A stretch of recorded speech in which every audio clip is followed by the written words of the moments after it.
So I guess I'm still a personal trainer by heart. Yeah. I own a company called Autonomy, which helps South Asian individuals get in shape and stay in shape forever. You had London's best personal trainer in 2017. That's me, yeah. For whatever that's worth.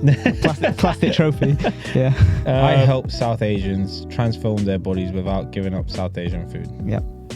If you're good at something and you get joy from it, I was really hesitant to be like, hey, I'm the guy for South Asians because it looks fucking weird. But that's all I knew for the last 4 years. I'm going to just read out some of the comments. I watched one of your videos. Fucking please do. Yeah. That's hilarious. Stick to your gravy and veg. That's a hilarious one. Yeah. White flower's my favourite. White flower? White flower, yeah. It's like, yeah, that's the best nickname I've ever been given. Yeah. Bloody hell. How does it feel when the society and community you're trying to help comment like this? It's the goal. Something that you possibly suffered with when you were growing up was eating disorders, binging. Yeah. What happened there? So I come home from school, 11 years old, and I just go into the house, same routine, grab a pack of biscuits, go and sit and play FIFA for 6 hours, grab another pack of biscuits, play FIFA again, do dinner, repeat the process, do that every day. Became 85 kilos very, very quickly at 5 foot nothing. So I'm wearing XL t-shirts like I'm 50 Cent. I know you're in great shape right now. Yeah. Are you all right? Oh yeah, much better. Like that type of stuff is fine. On a day-to-day basis, the element of like I'm not good enough comes up massively. Welcome everyone to another episode of the Unfltered Podcast, where we take the I out of unfiltered and put the emphasis directly on you. This is the one platform where we get to take down our filters and have raw, authentic and vulnerable conversations in regards to the challenges that we're all facing today. Now, if you're a fan of the unfiltered nature of this podcast and you want more of these conversations that I have on the show to be normalized, why don't you help me help you to get more guests on and to have those difficult conversations in regards to the challenges we're all facing. I have to know what it is that you specifically want us to speak about. So if it isn't too much to ask, why don't you hit that subscribe button right now? And at the end of the episode, if it's been a hit for you, if it's hit home, why don't you leave a thumbs up and leave a cheeky review in regards to what specifically resonates with you. Now, with that all being said and done, let's get straight back into the episode. Nathan, thanks for coming through. Thank you, appreciate it. Glad we managed to catch ourselves at a good time before you jet back to the sunny Dubai. Yeah. A little introduction for the audience. So I guess I'm still a personal trainer by heart. Yeah. I own a company called Autonomy, which helps South Asian individuals get in shape and stay in shape forever. Yeah. And I was a personal trainer in central London, literally around here in Canary Wharf, like 7 years ago. Is that when that Reebok? No, it used to be Reebok, yeah. But then Nuffield, which is in Morgan Stanley. So I used to work in the basement of Morgan Stanley for a year or so. Fair. And then I was a personal trainer in central London, moved to Dubai, was a personal trainer there, then decided to do the online thing with some other companies, and now have my own stuff. Yeah, I did a little browsing. We had London's best personal trainer in 2017. That's me, yeah. For whatever that's worth. Plastic trophy, yeah. South Asian, you've been working with South Asians specifically for like 7 years or so. Mm-hmm. I know we just spoke off the camera, but you said you worked for R&T. Yeah. How was that? It's good. I mean, Akash was, I worked with him at Ultimate Performance beforehand. I knew the two guys, Adam and Akash, who created R&T. Yeah. When I left my personal training place, they were like, do you want a job? I was like, sure. And then it became a beast. Yeah. It wasn't meant, obviously you can ask Akash this, but it wasn't meant to be like the South Asian thing. It was just meant to be like people were doing online training. But then because the Gujarati culture is the Gujarati culture, everyone got behind it. And then I ended up working with South Asian individuals just purely. So it just became a thing where I knew nothing. Like obviously, white guy, we used jarred curry at home when we were at school, like at home, like literally broken Joshes and shit like that. That's all I knew a curry was. Never been to Dish Room or like anything Regency, any of those places. And I was like, fuck, I knew nothing. And then basically I had to get good at it. So I was like, well, how do I help? And then did all my research by eating the food, going to the places, time and miles. Yeah. Testing the stomach and all of that. Oh, yeah, my arse. Yeah. Yeah. Oh, Jesus. Yeah. Fantastic. Yeah. That's mad. You might have known, I'm not sure whether or not you would have known my last fitness coach, Kunal? Yeah, really good friends. Yeah, so me and him, so testing the waters or testing my arse, it was me and him going to India. So we went to India together, we went to East Coast America together. We basically, we were really best friends for ages. Right. And, you know, I joke with him and say I'm more Indian than he was, like, because like he'd never been to India before. Yeah. and his spice taste is way less than mine. Fair. So it's hilarious because he would eat tandoori chicken and I'd be getting all like the paneers and all that type of stuff. But yeah, so we're really good friends, and that's how he was like on my company journey to go and test all these things, went to go together and everything. Nice.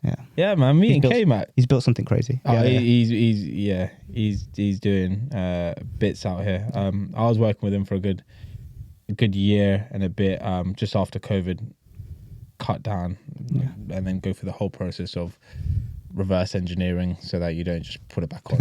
It's the most important part. Like the training was very, very helpful. I don't feel like people really dial in regards to how helpful, whether you get a PT or an online coach, how beneficial it can be in regards to your long-term gains. Like my technique and my form were terrible, and it was only till like he said to me, like, bro, don't train like this. Drop the heavy weights. Let's just get that form in a little bit better. And it's just a small thing where being an online coach, sending a video and him being able to see it. Okay, cool. That looked very easy. Next week, just up the reps a little bit more, up the weights and small things. Don't ego lift. Put a couple of baby plates on there and all of that. Yeah.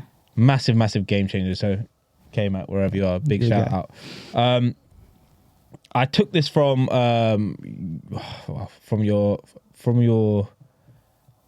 LinkedIn. I think it was your LinkedIn. Mm-hmm. Your LinkedIn or your Facebook. I help South Asians transform their bodies without giving up South Asian food. Yeah. I know you said you started with R&T. Well, you were doing your PT and then went into R&T, but like, where did it really come from? Like, what inspired you? Yeah. So when doing, so as a personal trainer, you get these amazing results in the gym around the corner that you pay like 20 grand for 12 weeks, whatever it was. You'd see them a year later, gain the weight back. You do, again, online coaching, same thing again. You do something quite rigid and really strict, meal prep, take your Tupperware to weddings and shit like that. A year later, you'd see them, you gain the weight back. And then you'd ask enough people and go, okay, what happened? Like, what did you do? And there would always be a few scenarios that they'd always say, which is one, I went back to mum's cooking. I went to in my mum's house at the weekend. I went back to my wife's cooking, or, a family dinner. And all of those things had those elements of like food. And when you do those kind of transformational programs without that food in there, you don't really get to get taught it. Yeah. So we use it as a bit of like a tagline to be like, you can still have these things, but it's more about the education because it's a lacking area. I think I saw one of your videos where you talked about, was it like dosas? Yeah, dosas broke down the calorie breakdown, and I find that hella cool because whenever I try and use it on MyFitnessPal, fuck that, yeah. like trying to put in a homemade meal or something, like I know it's all off, and I'm cutting other things out just to stay within my macronutrients. But it's very, very interesting that you do that. It's quite helpful. So it's purely R&T, we're going to say then, that got you into then specializing with South Asians? I only did that. So I walked in there, know nothing. Yeah. And then 7 years later, or 4 years with R&T, I'd worked with, 100 people at a time. Gone to Kenya to see clients. I'd gone to the UK, US, and I was just like, I was obsessed with helping people. That's like my mum and dad. My mum's a nurse, dad's a teacher. I've always come from a helping background. So then it just became all like engulfed, and I knew I was training the whole team to get them better results. And then when I left, it was a toss up to be like, hey, what, like, why is a white guy gonna go and do the same stuff he was doing before? But then I was like, well, I'm good at it. I've got this mission that I want to help people, and I guess if you're good at something and you get joy from it, I was really hesitant to be like, hey, I'm the guy for South Asians because it looks fucking weird. But that's all I knew for the last 4 years. Like, I'm going to just read out some of the comments. I watched one of your videos. Fucking please do. Yeah. Hilarious. Yeah. Some of the negative feedback. Well, I wouldn't say negative, just comments that's been thrown your way. A white guy is judging 1.3 billion people what to eat. Jeez, who asked you? Yeah. Obsessed with Indians. Yeah. Am I going to take fitness advice from an Instagram influencer? Yeah. Stick to your gravy and veg. That's a hilarious one. Yeah. White flour is my favourite. White flour? White flour, yeah. It's like, that's the best nickname I've ever been given. Yeah. Bloody hell. Like, you brush it off. Be honest with me. Like, how does it feel when the society and community you're trying to help comment like this? It's the goal. It's the goal to have people push back, because you can't stay on the fence with anything. Yeah. like whether it's marketing, whether it's Instagram, whether it's people you love or hate, if you always stay down the middle, you're vanilla to everybody. Yeah. And no one can really get a grip of you. The best thing about those comments is that it proved that people who didn't even know me were backing me up because I was speaking sense and logic. So I stuck to what I said. I didn't even say anything crazy. I was just like making obvious points that I thought were obvious from my experience. And then people were like, this guy's actually knows, he's the Gora that knows, whatever it was. And then you got White Flower over there. I'm like, if I can create a divide, I know I've got some people backing me up and that's support, and I've got people that are negative, and that I've done my job. Because if no one can get to know me if they don't know my opinions. Yeah, that's fair. It's mad. It's crazy because I feel like generally when you work in, like, say I wouldn't say the influencing space particularly, but like when you're doing content and you get a lot of negative feedback, it can like put you off. Like I know when I've put stuff up and I'm more life coaching and being quite empathetic, and I might get emotional in terms of what I'm saying, and now it hits home and things I've been through, and then I'll get comments with random people who've got user 19 blah blah blah, and you can't comment back to them because they've already blocked you. And they're just like, what's this guy talking about? Like, grow up, or you get emotional for, and stuff like that. And it's just like, that can be a bit detrimental. I think for a lot of people, it's like the stuff you're putting out is to try and help. Like you said, you come from a helping background. Yeah. The fact that you're quite resilient to it is quite empowering. Thank you. I mean, in your scenario, that's harder to take because it's your personal experience, right? You're being super vulnerable about your stuff. Whereas I'm making a kind of opinion based on experience. Yeah. And if someone wants to disagree with me on my experience, that's totally cool. Yeah. Because normally I can't really, no one can argue with my experience. I'm not making claims that people are going to do crazy shit. Yeah. I'm just, this is what I see and this is what I've helped people with. But if you, in your scenario, that's a tough one. Not fair. If I was like going through my whole like yo-yo dieting background and my knee replacement or my binge eating, someone was like, yo, gay, or whatever it was, then I'd feel quite different than I do about this topic. I'm quite removed. Yeah. Which is a different story, I think. No, how have you removed yourself from that? I feel like that's just a nice bit of information and gems that you could share. From your background as well. Like, how have you literally got yourself, but you just don't give a shit about what people say? Yeah, I think because I changed the goal of actually trying to attain that. Yeah. That was the biggest thing. Like social media for us, 2 years ago. So I created Autonomy. I was on the fence literally about the whole South Asian stuff. I tried to help everybody, get my aunties involved and stuff like that. Not going down the South Asian route, but majority of my clients were. And then like 2 years into it, I was like, this is helping nobody specifically. I want to go back to what I was doing before that I knew I had a massive passion for, my education. And at that point, I was like, it's going to ruffle feathers. And I made the decision at that point that if I could ruffle feathers, I'd get people that supported me. And the more I can ruffle feathers, the more I get support. So I'm kind of using it psychologically, whether it's true or not. Yeah. I'm using it as an anchor to be like actually positive rather than negative. Yeah, no, I hear that. It's more of, I think you're possibly, without realizing it, or you probably do realize it, you're touching those who feel so close to home in regards to this is a problem. Mm.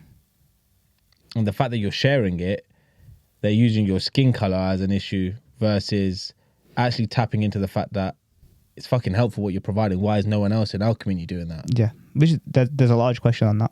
There's a few guys that will do some bits and bobs, but I think it does stick out when like a white guy is near enough every day putting content there from a nutrition perspective about South Asian food, and maybe it highlights to the lack that's been there before, even for the companies that I work for before, even the friends that I know, they're not doing that as well.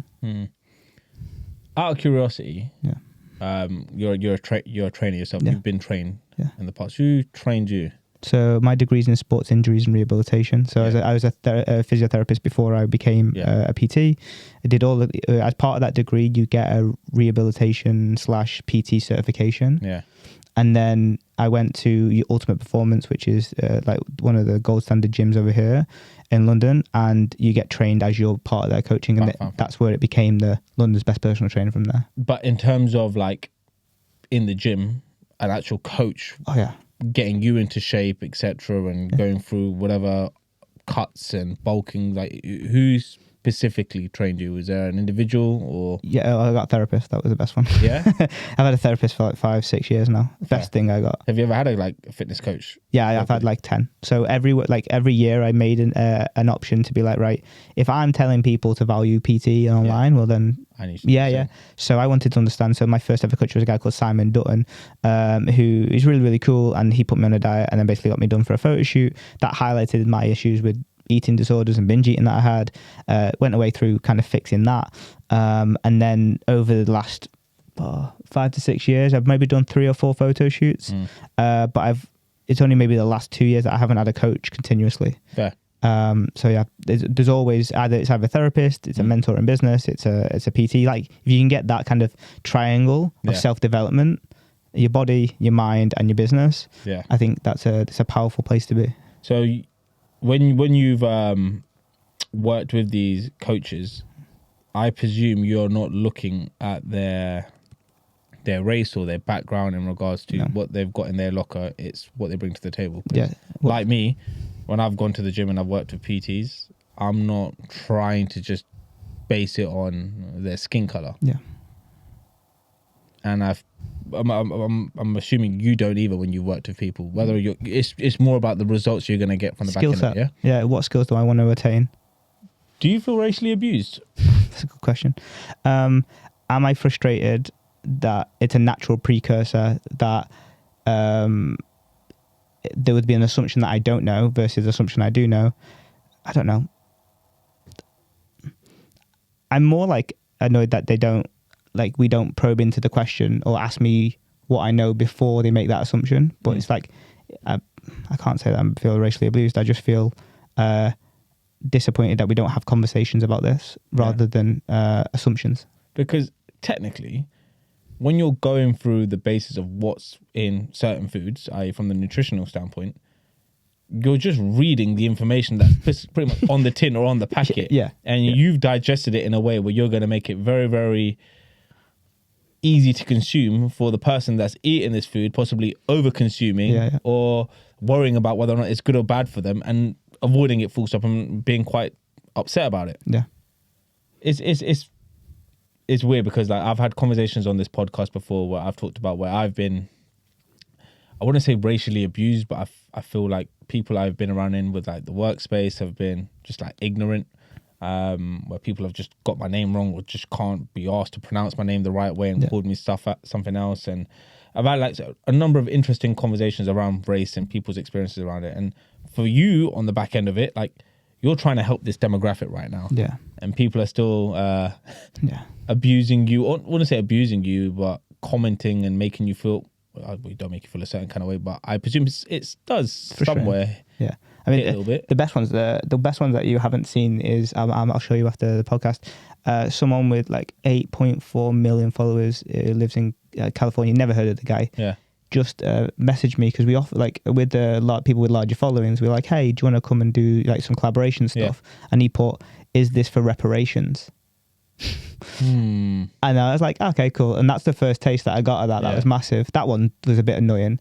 But then, you know, like I've read like Mira's book about chai. So like amazing book about like the history of chai. Fantastic. And you do see all the fuck shit that the British people did. Yeah. And you're like, well, I would understand why there is this kind of, I guess conditional thinking. Yeah. So that I understand that background, and I'm like, well, I get it. Yeah. I don't like it. I think it could be different, but then it could be every other way. Like everyone has. I like to work with people like when we're looking at food around social norms. Yeah. So I can't sit here and be like annoyed at a social norm about an assumption, because that's not a social norm. Everyone has assumptions in their own upbringings, their community, their culture, psychology, what their limiting beliefs are.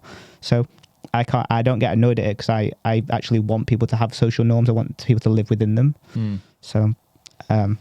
That's kind of my thought process on that side. Is I know what has come before me, and I know that it's unorthodox. So it's tough. Fair. No. Yeah, I think that thing when you mentioned around like history. Yeah. Look, generations and generations are gonna have an opinion based on how they were when they possibly first came to this country, or how they were treated back at home, etc., etc. I still don't feel like that needs to be the justification of people right now, but it still holds some sort of weight. But I do think what you're doing is amazing. Like, I literally saw it and I was like, it seems kind of cool. Like, I'm not very intellectually ingrained in regards to what things are in my Indian foods. So I might cut up some paneer, cook it, chicken, cook it, a little bit of oil, spices, this, that, and the other.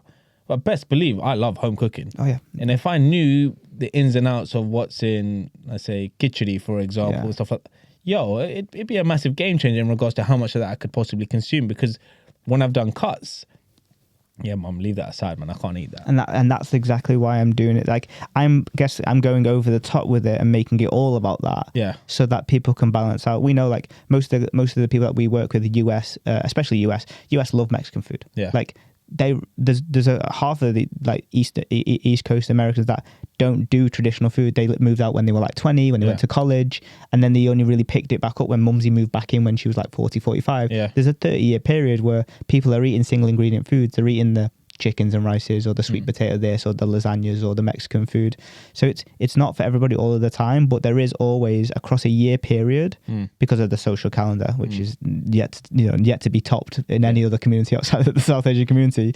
There's always going to be this availability of that type of food. Yeah. And if 33% of your year is spent around traditional food and you're saying no to it, at some point you're going to pop, you're going to cup. You need to be able to know what's in it, control it, navigate it, and then not be like an anchor to your weight rebound or your control. You don't want to be dieting 1/3 of the year because you can't control yourself in the other third of the year. Exactly that. I've had that myself before working with a coach. Yeah. Not ideal, not nice. No. It's like you're just suffering, and really and truly there's a lot of science behind what you possibly could be eating. Yeah. And there's a lot of like small things around, like say sleep and recovery and all of that, stress, water consumption. Like, if you're not told or educated around these small bits of information, it possibly could make a big difference. Because I was speaking to a guy who came in yesterday on the pod, and I was like, when I was cutting, one of the things that I was told to do was like my calorie intake was pretty much nothing. Yeah. And I go speak to people in the gym, they're at like double the calories, and I'm like, how the hell are you cutting on that? And they're like, what's my cut? 3,000 calories. I'm like, bro, what are you talking about? Imagine that. Yeah. But fair. What results do you look to get with your clients that you work with? So we play the 20-year game, not the 12-week game. Okay. So I played the 12-week game for years. That's how I got London's best Australian, the best results before and after 12 weeks. But if we set the deadline as 20 years, then everything we do now will be for 20 years so that you can stay in shape. Fine. And with anything, if you have a mission and a long-term thing, you don't sacrifice short-term things for the long-term. Yeah. So that's what results we're looking at. Like, you work with us for a period of time, we teach you how to do it by yourself, and then you go and do this by yourself in 20 years. Yeah.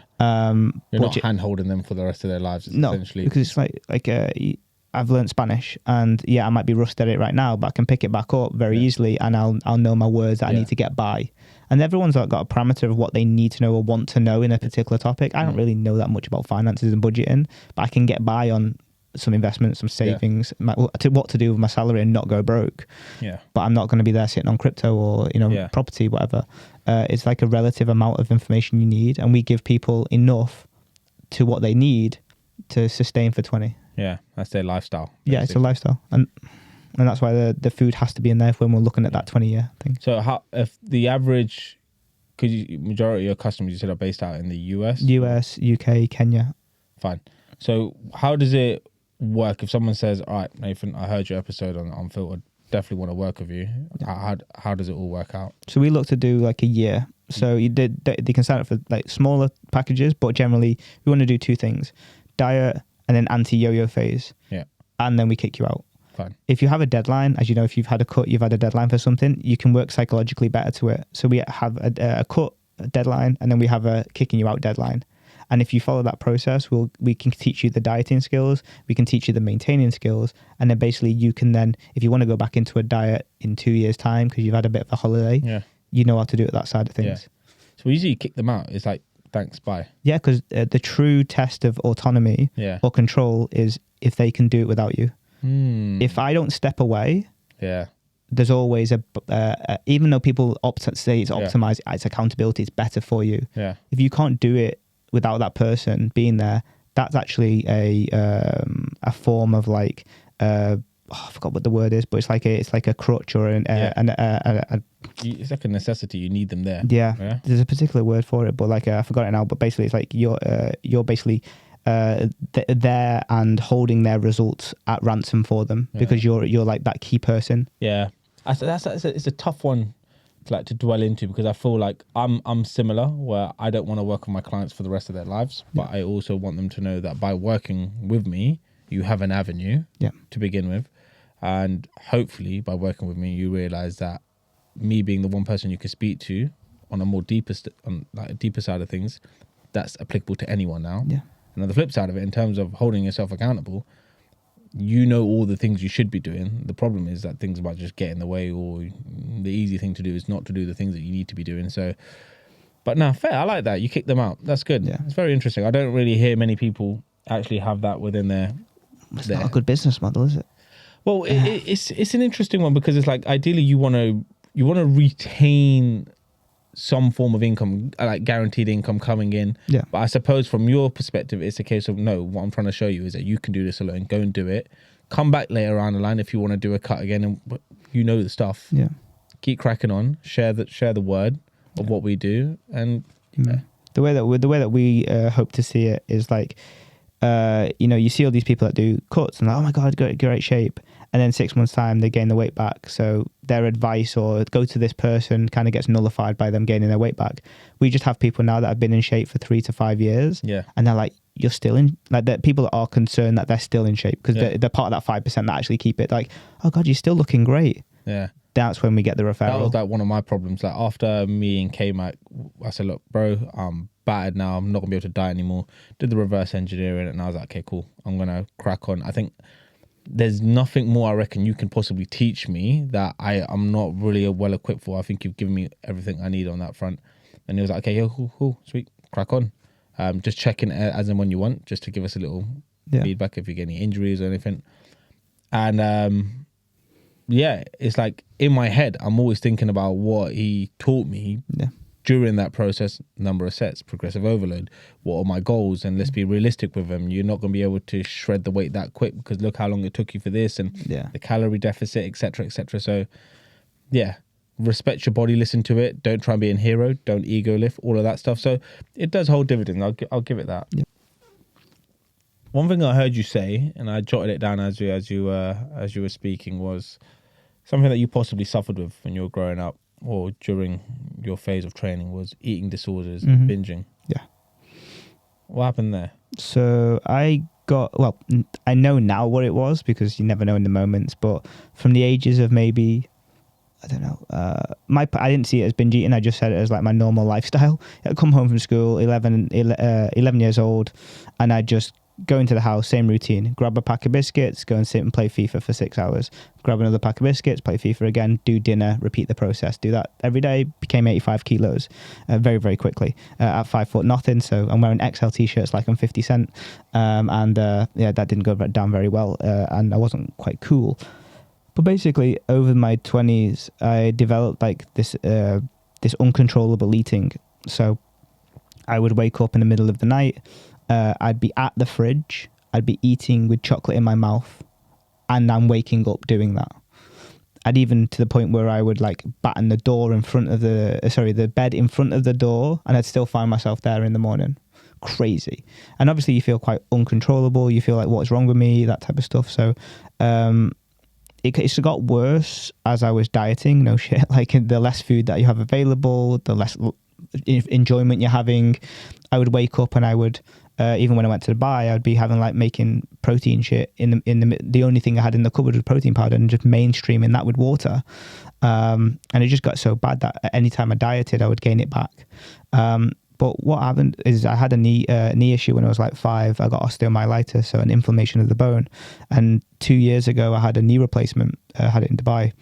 And basically, I was in pain for 25 years. I had to take painkillers. I didn't realize, but like low-key crying in my pillow every single night for years. I didn't really clock onto that. You know, sometimes you forget about things, and then it's only when you really dig into it you remember. So there was a period in my life when I was younger where I was like, depressed, couldn't play sport, couldn't leave the house. had multiple knee issues, and I think the pain from that, and just the pain overall every day, taking tramadol even when you're 14, 15, all the way up until you're 30, can't walk over 5,000 to 6,000 steps can't walk the day after. Emotionally, physically, you're in tatters. So there was a large part of my years where food became that thing. So like the emotional cure was food, biscuits, ice cream, and then the dieting on top of that. You got a recipe for disaster. You're taking an already unhappy situation into taking away the thing that's probably keeping you from, what is coping you. So yeah, that was kind of how my attachment with food comes. So when people say that they struggle with like food in general, or the emotional side around food, even if it's joyful occasions, there's definitely a source of knowledge that's been there, done that, got the XL t-shirt from it. So you said you got up to 85 kilos during school. Yeah, 14 years old, 85 kilos at 5 foot nothing. How did you feel psychologically? I know you said you know what you were doing, but like just being in that environment with other school kids, did you get picked on or anything? Yeah, I was like the fat kid. I think it was like a few moments where, when you're trying to blend in with people, and then people are just like, I don't know why I did this, but like there's a bakery outside of our school, my classic breakfast was eat at home, but then you get £3 off your mum. So it was a meat pie, sausage roll, and a gingerbread man. That was my vibe for £3. You can't get that nowadays for £3. But, and then the school bully was like, oh, well, will you get me something like on MSN in the morning or something, get me a cookie or whatever it was. I got my muffin. And basically, as I gave him the muffin, he threw it back in my face and was like, "You fat cunt." And I was like, okay, but that was not great. So it was those moments that was like continually going over or talking to girls and being like, "Oh, no, you're a fat ass," whatever. Just became a tough time. Where then when I came home, FIFA and food was great. It's a safe place. I know you're in great shape right now. Yeah. And you've obviously gone through the transition of training. Yeah. Are you all right? Oh yeah, much better. Like that type of stuff is fine. On a day-to-day basis, the element of like I'm not good enough comes up massively business-wise. I'm at a point now where the skills that I'm learning, I was good at coaching. I've done coaching for years and years and years. Business, learning the skills of like leading teams, dog shit. So that's when I get those moments of learning a new skill. Those I'm not good enough keep popping up, and I have to work incredibly hard to not let that spiral or make that a daily thing. What are you doing about that? Every day, journaling, still have my therapy once a week, creating evidence that I am the person. I'm just getting less shit over time and creating that pathway. So a bit like when you said like your clients might have limiting beliefs in regards to what they can and cannot eat. Yeah. The people that you actually help, you've been coaching them as well. Yeah. Who's helping you with these belief systems that you're not good enough? Mm-hmm. Because the proof is in the pudding, right? Yeah. You've got results. You've helped people significantly. You probably changed a number of lives, and people are very, very grateful for what you've done. Yeah. Yeah. Part of you still feels, in regards to taking this to where you want to take it, that you're not good enough. Yeah. Who bar your therapist, who's actually coaching you in this front or mentoring you? It's difficult. I think you have... because when you search for like mentorship, and especially from a business perspective or like from a progressive perspective, it's all about progression. It's all about that next step. Whereas I think with the I'm not good enough, it's actually more about reflection and more like presenting the evidence to myself. So it's finding a hard balance between thinking about making progress and being grateful for where you are. And I feel like at the moment in time, I'm spending a lot of time on that progress side of things. I have, a girlfriend who is like, part-time therapist, part-time girlfriend, because she's like, she runs courses on like communication and relationships and stuff. So we get that balance very well, and she balances me out pretty nicely. But I do have a lot of people around me that are like progressive. So I have to do a lot of work on myself where like every day I'm like creating evidence and like showcasing the evidence, showcasing data that I've got better than I have done before. So I've got like I guess a 50-50 crew of people that are pushing me. And there's always that fear. I don't know if you feel the same way, but I always feel like if you don't go forwards, you're going to go backwards. And I feel like that's also like a trigger for the I'm not good enough. Yeah. So, I've felt similar ways in regards to like building what I'm trying to build right now. Yeah. In regards to, I've got all of these ideas and I've got it all blueprinted in my head. I know I'm a fraud in regards to trying to put that into fruition right now, because I'm not an expert in doing X, Y, and Z. Yeah. I know there are people out there who are going to be able to help, and it's just a case of, one thing I tell my clients is just look how far you've come. And I know you'll know this because you do it with your clients. If I give it in a fitness perspective, progress photos. Yeah. Where you are in a year's time or 6 months' time versus where you were at the start of the year, massive difference. Why are you not doing that in regards to where Autonomy started to where it is right now? Yeah. Respectfully, like, you're doing the energy you've got in regards to your videos. Yeah. I like to see it's quite infectious. You're resilient in regards to the negative comments. Yeah, part of you possibly still feels shit. This, I'm not the best I can be, but respectfully, you're better than what you ever were. 100%. Yeah. It's quite interesting that you're in that position, because I don't get that vibe. But now, as soon as I heard it, I was like, let me just ask you. Yeah, that's a good question. That's the thing exactly that I'm working on right now, because I missed the wood for the trees. You know, I'm hell bent on making everything better, but in the process, missing out on something that's like sitting there and being satiated. You know, it's like I'm focusing on my dessert instead of eating my main meal the right way. And it's a my balance right now is thinking that we're only really scratching the surface of what we're doing, and thinking like, it's 2 months ago since we went viral, but we've been doing this in the background for years. And it's that excitement, but also not getting, blown away by it. So it's a constant game, isn't it? Like the way technology works, like algorithms and shit like that. Yeah. You've got to be completely on it, or have a team, or have someone who possibly understands the game completely. Yeah. I've listened to like videos by Ali Abdaal and stuff like when they've talked about how to just take your YouTube from here to here and stuff. Yeah. You could follow all that stuff. Yeah. One of the things I remember him saying, because I started doing this in January, was like, do 100 videos, look at that, and then reflect, see what's working, what's not. You might have to change some thumbnails, etc., etc. Yeah. But it's that process. I think you do back yourself, but I feel like you don't allow yourself to tell yourself, I'm sick at what I do. 100%. That's exactly it. I'm just like, the what ifs, which obviously is fucking terrible to say, but like the what if this, then what? If I give myself the credit, then will I slack off? And that's the worry. The worry is like, okay, cool, we're good. Like, I live in Dubai, tax free. It's like, it's amazing. We have a great lifestyle. But I want to be like I was when I was like 22, 23, was like just hell bent on that mission and purpose. And I want to stay in that zone. But you can't stay there without there being a cost, right? So, I think it's an interesting conversation, because it's like, when I look at, let's say, sports athletes as an example, Michael Jordan, for instance, Kobe Bryant, grind. I like to think, though, their mentality when they walked into these scenarios when they were a kid was, I'm going to be the best. Not necessarily I want to, I'm just going to be the best. This is what's the requirement, but I know my shit. I'm not training specifically because I have to. It's just what champions and athletes do. And I feel like that might be something that might be missing for you right now, because you get results, you know what you're doing, but it's just that inner belief that you are amazing at what you're doing right now. And that being a reminder might even change the way you turn up tomorrow in regards to work. Yeah. How you turn up to a client call, how you turn up to a new business proposition, or just food for thought. It's very interesting. It's quality, it's great. Is that exactly what I'm struggling with right now? And that's what the work that we're doing behind the scenes, or I'm doing behind the scenes, is relative to those things. It's interesting. I want to ask you something about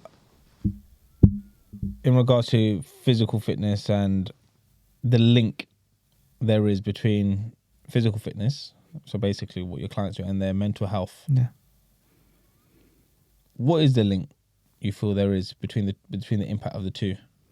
Oh, there's so many levels. So let's look at control and like people's lives to start with, right? So like, if they live at home with their parents, if they've got other people that are impressionable on them, they might not feel in control of any variable, but the health and fitness that you have, or your physical state, is something that you can control. Or it's like I wouldn't say the easiest link to control, but it's one of the easiest links where you can go and do something as opposed to change the other things that are in your life. So I think from a mental perspective, you gaining some form of control or locus of control on your life. Fitness is the easiest start with that, whether it is more water, more habits, more food, less body fat. So I think there's like a practical element of like psychological control. You start gaining more locus of control in your life. The hormonal benefit and like the brain stimulation from working out is great as well. Like obviously massively does that. I think from a perspective of like getting some respite mentally as well, it helps. Like if you're under a bar that's 100 kilos or 80 kilos, you can't think of anything else other than that bar not crushing your face. And then by proxy, you're not thinking about the things that may be causing anxiety or thinking about the future. I always think of that as like, I know when I'm not training hard enough is that I'm anxious in the gym. Like I'm thinking about work. And I'm like, oh, hang on, I should be doing something that's challenging right now. That's not about, Shilpa on the coaching. And then I think the other part of it is the evidence that you create that you are someone that you say that you are. And I think also the detriment of that is also that's the easiest reminder that you aren't doing what you say you are going to do. And I think evidence is built, and the character that you build is around evidence. Limiting beliefs are relative to evidence. So if you're easily creating evidence and these facts around your life, it's easier to build a belief or a identity, positively or negatively, but it gives an opportunity to be a better version of yourself and create positive outcomes. Fair. No, thank you. I'm going to dial it in regards to clients, if you're listening, when they felt discouraged or possibly overwhelmed in regards to their fitness journey. So one of the things I try and help them tap into, I generally do the pure basics, but they have results. Yeah. The biggest problem, I feel, I'm not going to say South Asians and generalize, but I feel like majority of people, is that when we look in the mirror and it possibly doesn't feel that you've lost the weight. Yeah. What advice do you give those people? For someone who's possibly lost over the course of, let's say, 6 months, 5 to 10 kilos. I think that's a massive loss, personally. Massive, yeah. Right? Whether you're cutting your calories slowly or you're going harder at the gym, your intensity's increased, sometimes that number isn't enough. Yeah. Someone else looks a lot better than me, so I should be losing a lot more. What advice do you give to those individuals? I think you have to use objective data to start with. So if you're looking in the mirror and just seeing it's expectations of other people too. You mentioned a lot about that other person has done X. Yeah. It's like you always have to rein it back into yourself. Now, the best thing that you can do is always like, this is the body that you've got. So if you still have fat on that body and you've lost 5 to 10 kilos, then objectively, you want to see that less, you will have to lose more in whatever time frame. But someone else's body is someone else's body. You can't control those variables.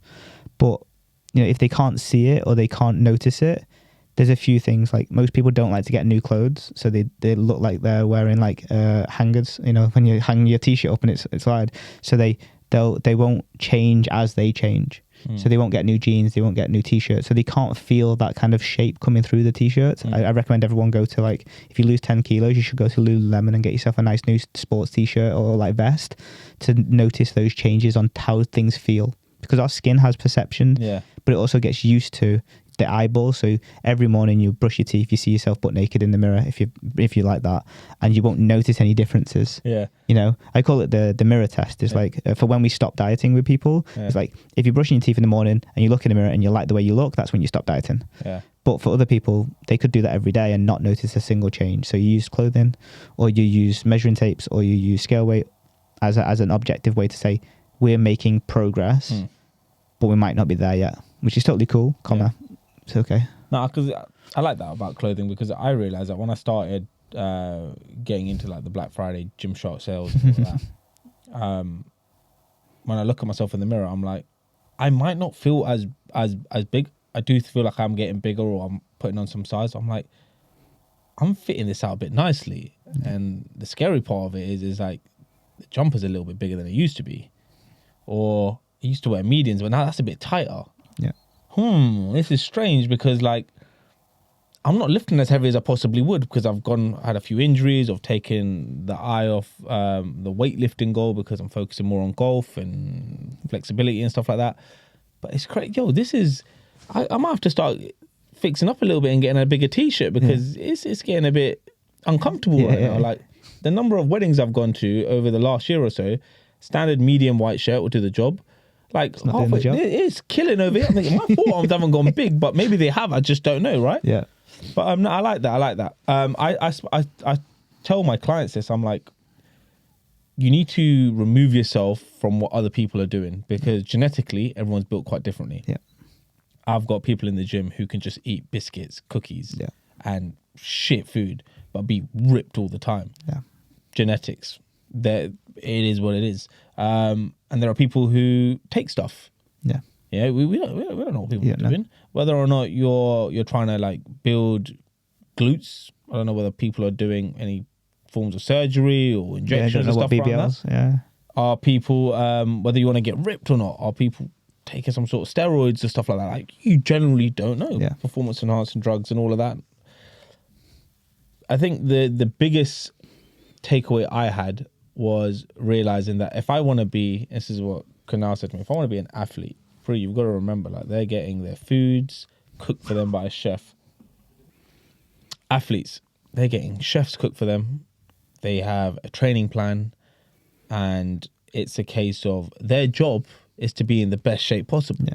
If you have a 9 to 5 doing X, Y, and Z, if you're a mum right now, if you're a dad, whatever your role is, if your job requires you to work night shifts versus day shifts and your sleep's a bit all over the place and stuff, naturally, you're not an athlete. No.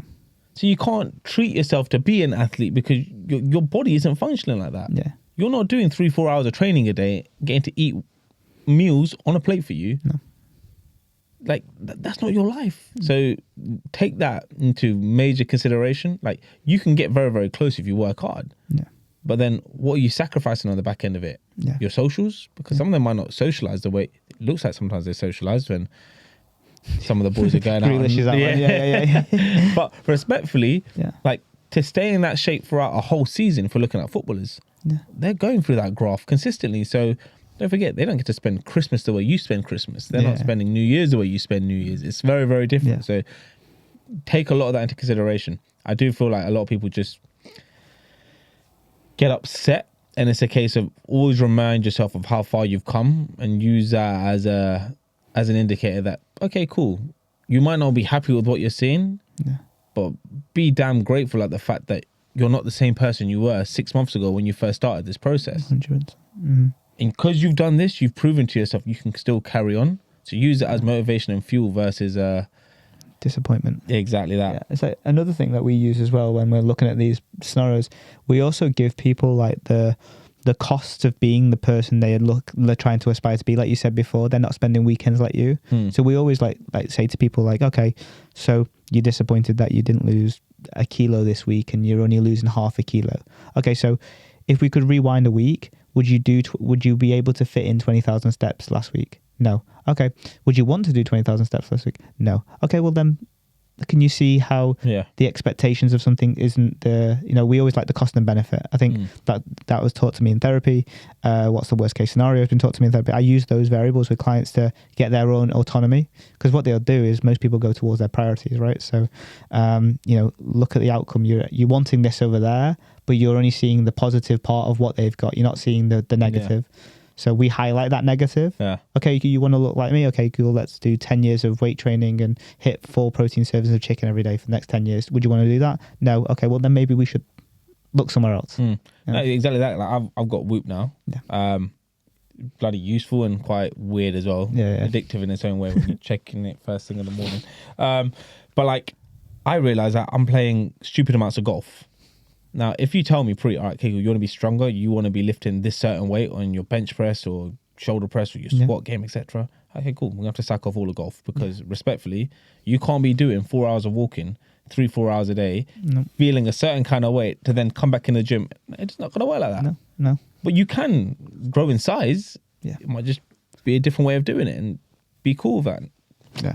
I'm the same. I literally took up golf 9 months ago, and the last 6 months I've been taking it seriously. Yeah. and I've gone from 5 workouts down to 3 workouts, and then now I play golf 4 days a week. Yeah. And my training is like, I want to maintain this physique, which is, I look like I lift, but I've been bigger before. Yeah. And that can be hard, by the way, like going from bigger to like smaller and maintaining that, because I know my golf swing gets worse the more training I do. Exactly. Because I'm stiffer, and if I go and do chest, I ain't rotating off that on that follow through, and then I'm shanking it. So like, I'm like, fuck this, I'm going all in on the golf. So I'm doing like, never done mobility and work in my life before. Now I'm doing mobility work. Yeah. I'm playing golf more, because that's a priority for us right now, right? Because like, you have seasons as well, right? So seasons of getting massive, seasons of dieting, seasons of maintaining, seasons of martial arts, yoga, golf. You know, probably this summer will be a less of a season of golf for me and more training, because it's too warm in Dubai. Yeah.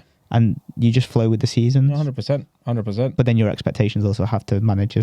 You have to do the same thing with your expectations that you have to do with the goals. Which is like, okay, so I want to go and chase that. What am I giving up to get there? Yeah. And I call it the give and take. We teach people the give and take, which is like, it starts with food, but then ends up mentally, which is like, okay, you want a dosa and sambar. Okay, cool. What are you going to give for it?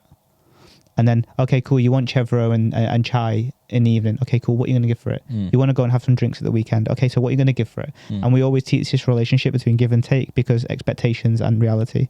So we teach that in food, then it translates into, I guess, everything. Yeah, no, fair. I like that, because mine's more like kebab and chips. And I'm like, well, if I'm going to pig out or go for a fat ass pizza and I ain't sharing a slice of anyone, respectfully, I'm putting the grind next week, because in your head, you know what you're going to be consuming in right now, and it's totally fine. Yeah. Just respect the fact that if you're trying to lose fat, you still got to be in that caloric deficit. Yeah. So if you're about to have 4,000 calories right now, you got to be killing it in the gym tomorrow. Otherwise, it is what it is. But better still, you make the decision 2 days before, and you lead up to it with the sacrifice already done to earn it.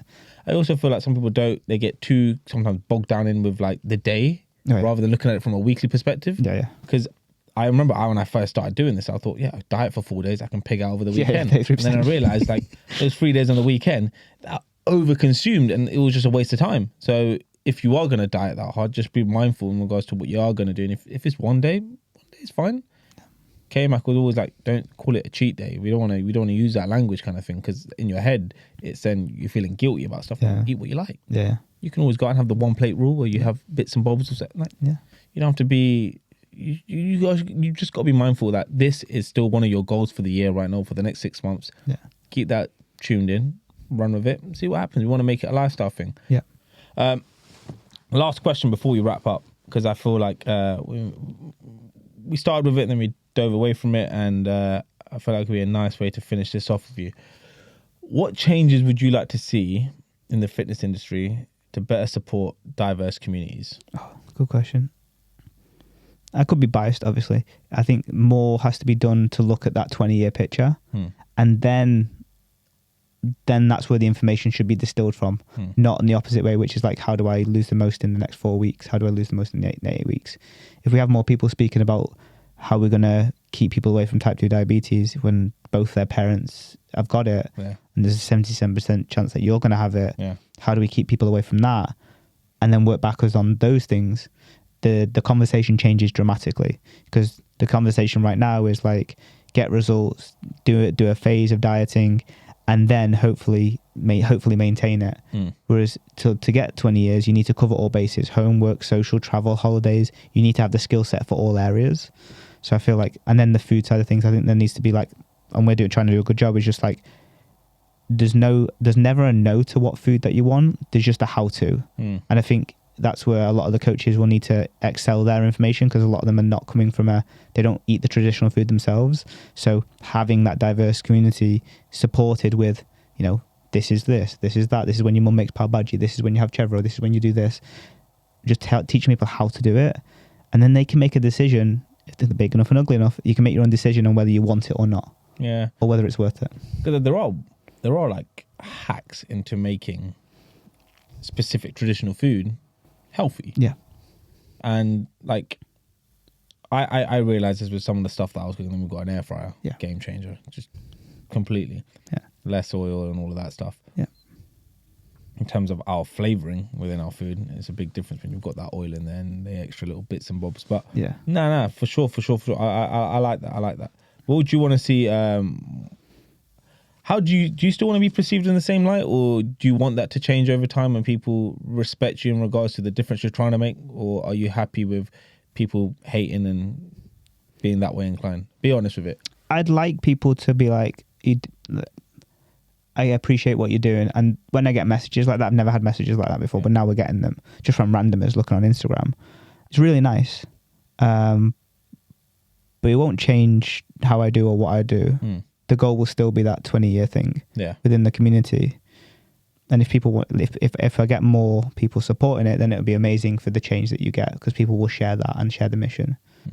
I guess it's always better to never have to go through negative stuff, so it would always be great if it's all sunshine and roses, but I'm sure it will flip-flop between the two, depending on how I position things, how I try things.